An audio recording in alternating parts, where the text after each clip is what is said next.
शामली में कथित धर्म परिवर्तन का एक और मामला सामने आया है। पीड़ित परिवार ने आरोप लगाया है कि करीब 1.5 साल पहले सहारनपुर की एक युवती उनके बेटे कार्तिक को अपने साथ ले गई और उसका धर्म परिवर्तन करा दिया। परिवार का यह भी दावा है कि उन्हें फोन पर जान से मारने की धमकियां दी जा रही हैं।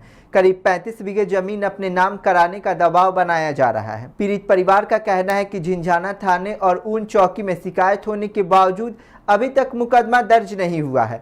न्याय की मांग को लेकर परिवार योग साधना आश्रम पहुंचा, जहां स्वामी यशवीर महाराज ने मामले की निष्पक्ष जांच और दोषियों के खिलाफ सख्त कार्रवाई की मांग करते हुए चेतावनी दी है कि कार्रवाई नहीं होने पे आंदोलन किया जाएगा। फिलहाल पुलिस से मामले में जांच और उचित कानूनी कार्रवाई की मांग की गई है। देखिए हमारे सहयोगी क्रांति कुमार की यह खास रिपोर्ट।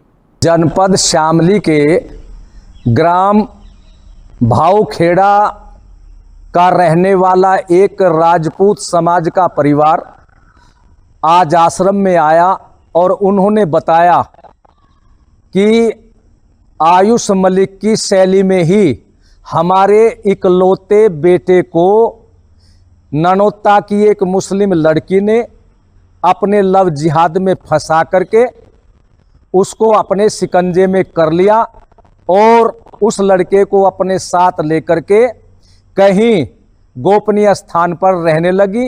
अब फोन के माध्यम से हमें धमकी दी जा रही है कि तुम्हारी जो 35 बीघा जमीन है और जो संपत्ति है वो हमारे नाम कर दीजिए और नहीं तो तुम्हें मार दिया जाएगा, क्योंकि अब तुम्हारा लड़का हमारे कब्जे में है और ये लड़का अब हिंदू नहीं है, हमने इसको मुसलमान बना दिया है और इसने नमाज भी पढ़नी प्रारंभ कर दी है। मेरा शामली पुलिस कप्तान साहब से कहना है कि इस विषय को अपने संज्ञान में ले, क्योंकि अभी तक इनकी तहरीर थाने में नहीं चढ़ाई गई है। इन्होंने कई बार थानों के चक्कर लगाए, तो इस विषय को गंभीरता से लेते हुए निष्पक्ष जांच करके सारे अपराधियों को पकड़ करके धर्मांतरण आदि धाराओं में उनको जेल में डाला जाए और यदि कोई कार्रवाई नहीं होती तो हम हिंदू समाज को लेकर के शीघ्र ही उस मुस्लिम लड़की के परिवार के मकान के सामने धरना प्रदर्शन करेंगे और हमारा धरना जब तक जारी रहेगा जब तक मुस्लिम लड़की और उसका परिवार संबंधित धाराओं में गिरफ्तार होकर के जेल में नहीं जाता।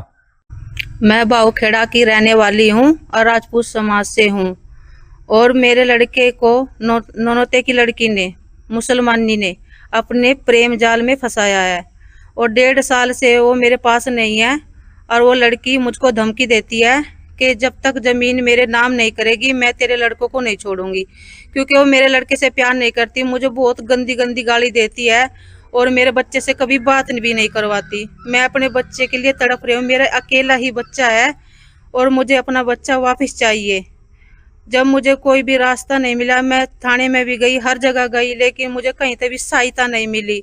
आखिरी में मैं गुरु महाराज जी के आश्रम में आई हूँ बड़ी उम्मीद करके। मैं आप सभी से, हिंदू भाइयों से और बहनों से यही कहना चाहती हूँ कि आप मेरे साथ मेरा सहयोग कीजिए और मेरा साथ दीजिए। और मुझको धमकी देती है कि मैंने आपका लड़का मुस्लिम बना दिया है और मेरा लड़का भी कहता है कि मुझे अब अपने माँ बाप की जरूरत नहीं है, क्योंकि मेरा बच्चा उसने अपने कब्जे में कर रखा है, वशीकरण भी करवा रखा है, क्योंकि मेरा बच्चा हिंदुओं से बहुत कटता था, लेकिन अब वो अपने माँ बाप को भी नहीं देखना। मेरे बच्चे को उसने मुसलमान बना दिया। ये तक की कहती है कि उसने नमाज पढ़ना शुरू कर दिया है, मस्जिद में भी जाता है, अब तुम्हारा बेटा हिंदू नहीं रहा। वह मुझे इस बात की धमकी देती है और उसने मेरा बेटा मुसलमान बना दिया है।